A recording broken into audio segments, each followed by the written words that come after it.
जय हिंद साथियों, स्वागत है आपके प्यारे से चैनल द्रोणा शिक्षा क्लासेस में। कैसे हैं आप सभी? तो उम्मीद करता हूं बिल्कुल स्वस्थ होंगे।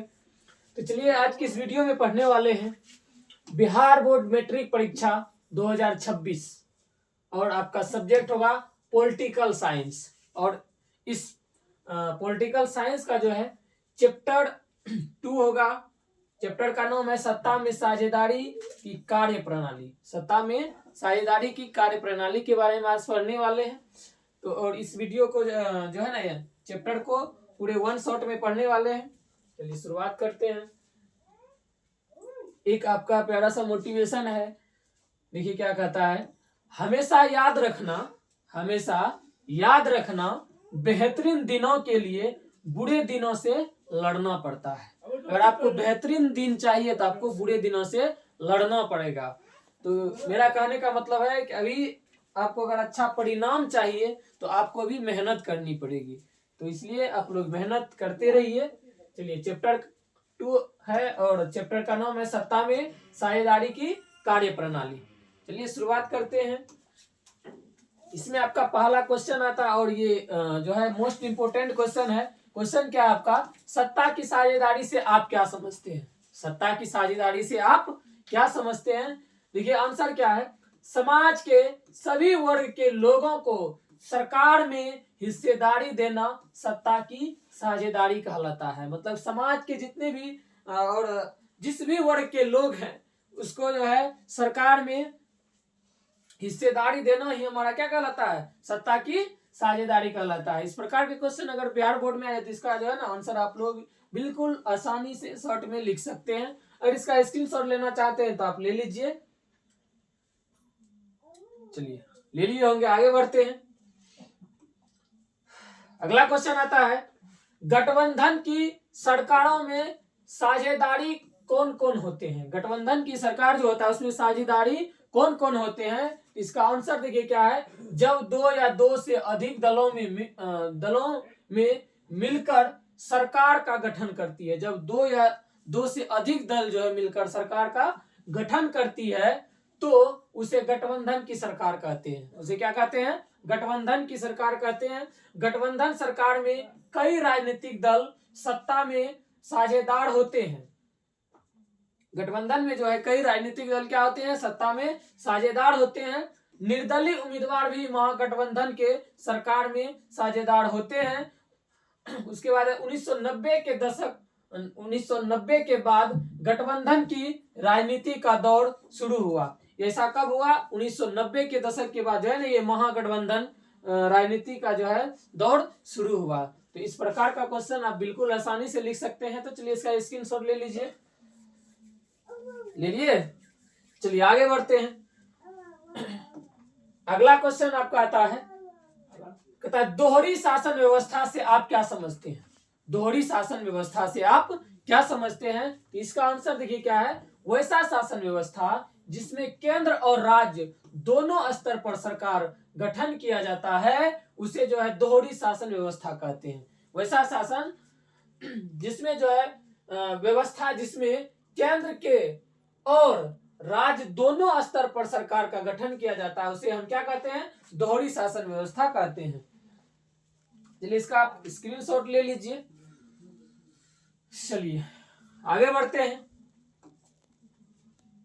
अगला क्वेश्चन आपका है, केंद्र शासित राज्य क्या है? केंद्र शासित राज्य हम किसको कहेंगे? देखिए इसका आंसर है वैसे क्षेत्र जो अपने भौगोलिक आकार या अन्य कारणवश जो है स्वतंत्र प्रांत नहीं बन सकते। मतलब कि किसी कारणवश जो है वो स्वतंत्र प्रांत नहीं बन सकते और इन्हें किसी मौजूदा प्रांत में विलय करना भी संभव नहीं होता है। इन क्षेत्रों को शासन चलाने का अधिकार केंद्र सरकार को दे दिया जाता है। इन्हें केंद्र शासित राज्य कहा जाता है। भारत में जो है 8 केंद्र शासित राज्य है। भारत में कितना है? 8 केंद्र शासित राज्य है। इस प्रकार का क्वेश्चन आप बिल्कुल आसानी से आंसर इसका लिख सकते हैं। चलिए इसका स्क्रीनशॉट ले लीजिए। चलिए अगला क्वेश्चन आपका आता है, पंचायती राज क्या है? पंचायती राज क्या है? तो इसका आंसर देखिए क्या है, भारतीय प्रशासनिक व्यवस्था में ग्रामीण विकास के लिए त्रिस्तरीय संरचना को पंचायती राज कहा जाता है। त्रिस्तरीय संरचना को क्या कहा जाता है? पंचायती राज कहा जाता है। पंचायती राज के अंतर्गत ग्राम स्तर पर ग्राम पंचायत, प्रखंड स्तर पर पंचायत समिति और जिला स्तर पर जो है जिला परिषद का गठन किया जाता है। ये सब हमारे ग्राम पंचायत में ये सबको गठित किया जाता है। सरपंच को किया जाता है, पंचायत समिति को और जिला परिषद को मुखिया, ये सब जो है पंचायती राज का ये कैंडिडेट होते हैं। चलिए सॉरी, इसका स्क्रीनशॉट ले लीजिए आप लोग, ले लिए। चलिए आगे बढ़ते हैं।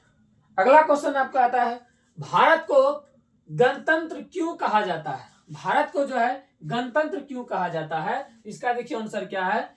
जिस देश में सरकार को जनता के द्वारा चुना जाता है तो उसे गणतंत्र कहा जाता है। जिस देश में सरकार को जनता के द्वारा चुना जाता है तो उसे जो है गणतंत्र कहा जाता है। भारत में सरकार को जनता के द्वारा चुनना गणतंत्र जो है ना कहा जाता है, इसलिए भारत को गणतंत्र कहा जाता है। इसलिए भारत को क्या कहा जाता है? गणतंत्र कहा जाता है। हमारे भारत में जो है सरकार कैसे बनती है? जनता के द्वारा चुनी जाती है तब हमारी सरकार बनती है, इसीलिए भारत को जो है गणतंत्र कहा जाता है।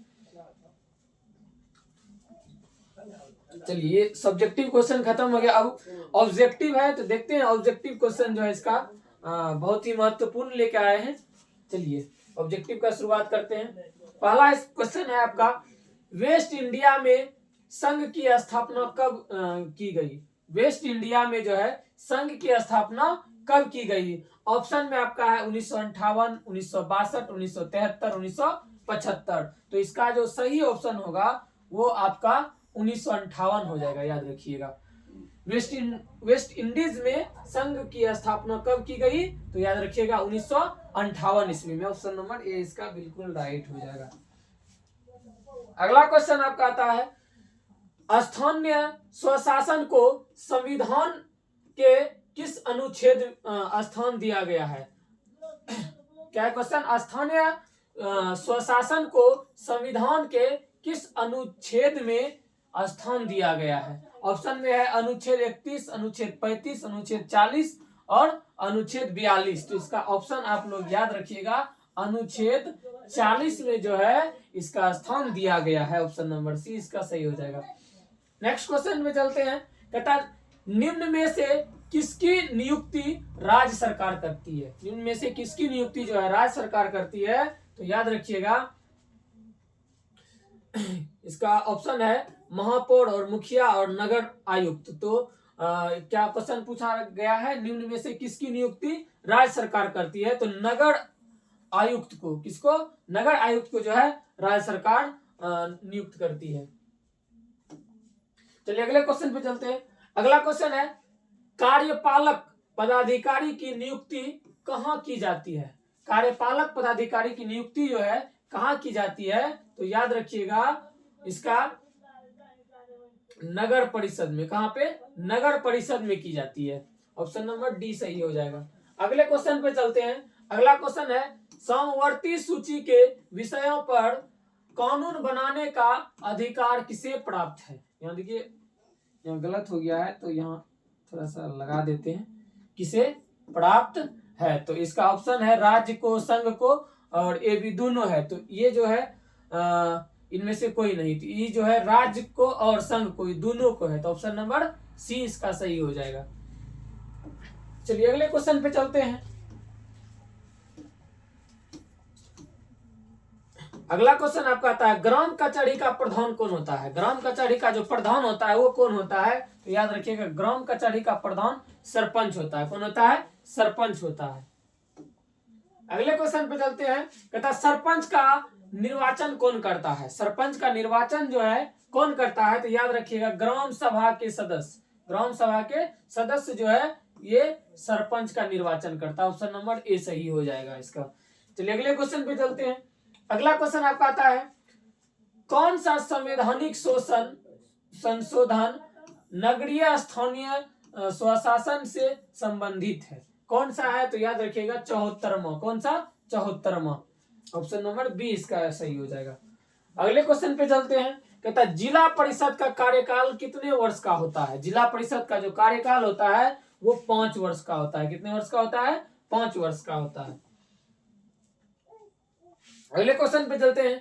पंचायती राज प्रणाली की शुरुआत कहाँ हुई थी? पंचायती राज की प्रणाली जो है सबसे पहले शुरुआत कहाँ हुई थी? तो याद रखिएगा राजस्थान में हुई थी। कहाँ पे हुई थी? राजस्थान में। ऑप्शन नंबर 20 का हो जाएगा। अगला क्वेश्चन पे चलते हैं। अगला क्वेश्चन क्या कहता है कि ग्राम पंचायत का प्रधान कौन होता है? ग्राम पंचायत का जो है प्रधान जो होता है वो कौन होता है? तो याद रखिएगा मुखिया होता है। कौन होता है? मुखिया होता है। ग्राम पंचायत का प्रधान कौन होता है? मुखिया होता है। अगला क्वेश्चन आपका आता है राज्यपाल की नियुक्ति कौन करता है? राज्यपाल जो होते हैं उसकी नियुक्ति कौन करता है? तो उसका नियुक्ति जो करते हैं वो राष्ट्रपति करते हैं। ऑप्शन नंबर ए सही हो जाएगा। अगले क्वेश्चन पे चलते हैं। अगला क्वेश्चन आपका है निम्न में से कौन नगर निगम का प्रमुख है? निम्न में से जो है कौन नगर निगम का प्रमुख है? ऑप्शन में है गृह मंत्री, राज्यपाल, सरपंच, महापौर। तो नगर निगम का जो प्रमुख होता है वो महापौर होता है। कौन होता है? महापौर होता है। ऑप्शन नंबर डी इसका याद रखिएगा। अगले क्वेश्चन पे चलते हैं। अगला क्वेश्चन देखिए क्या कहता है निम्न में से कौन सा विषय समवर्ती सूची में शामिल है? कौन सा विषय जो है समवर्ती सूची में शामिल है? ऑप्शन क्या है? बैंकिंग, व्यापार, पुलिस, शिक्षा। तो इसका जो ऑप्शन सही हो जाएगा वो शिक्षा हो जाएगा।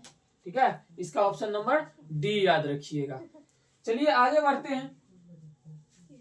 अगला क्वेश्चन आपका आता है संविधान का अनुच्छेद 40 किससे संबंधित है? संविधान का अनुच्छेद 40 जो है वो किससे संबंधित है? ऑप्शन देखिए क्या क्या है। ऑप्शन में है समानता का अधिकार, जीवन का अधिकार, उसके बाद स्थानीय स्वशासन का अधिकार है, उसके बाद शिक्षा का अधिकार। इसका ऑप्शन जो हो जाएगा आपका वो सी नंबर सही हो जाएगा, स्थानीय स्वशासन का।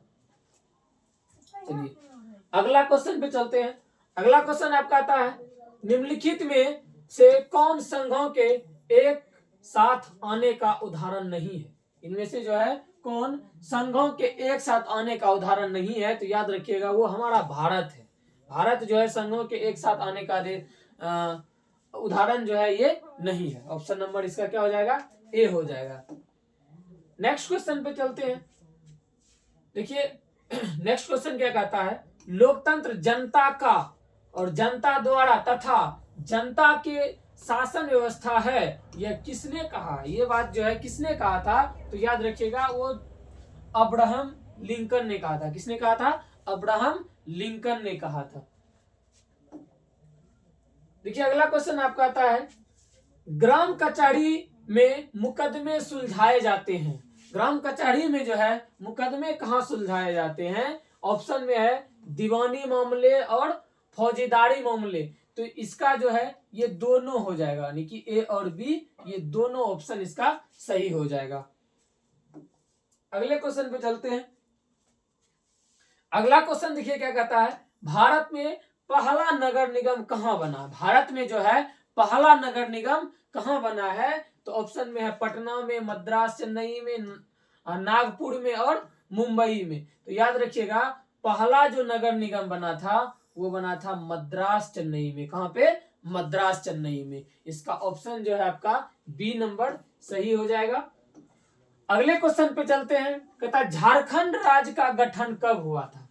झारखंड जो राज्य है हमारे बिहार के बगल में जो है इस राज्य का गठन कब हुआ है? तो याद रखिएगा ये 15 नवंबर 2000 ईस्वी में। पहले जो है ये बिहार में ही मिला हुआ था। 15 नवंबर 2000 ईस्वी में जो है हमारे बिहार से अलग होकर अपना नया राज्य जो है ना गठित कर लिया जिसका नाम है झारखंड। इसका ऑप्शन नंबर सी याद रखिएगा।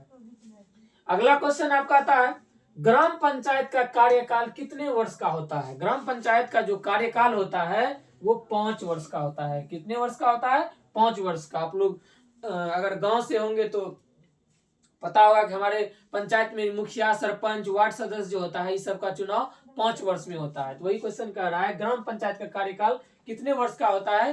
तो 5 वर्ष का होता है। अगला क्वेश्चन आता है संघ सरकार का उदाहरण है। संघ सरकार का उदाहरण कौन है? तो वो अमेरिका है। कौन है? अमेरिका जो है ये संघ सरकार का उदाहरण है। अगले क्वेश्चन पे चलते हैं।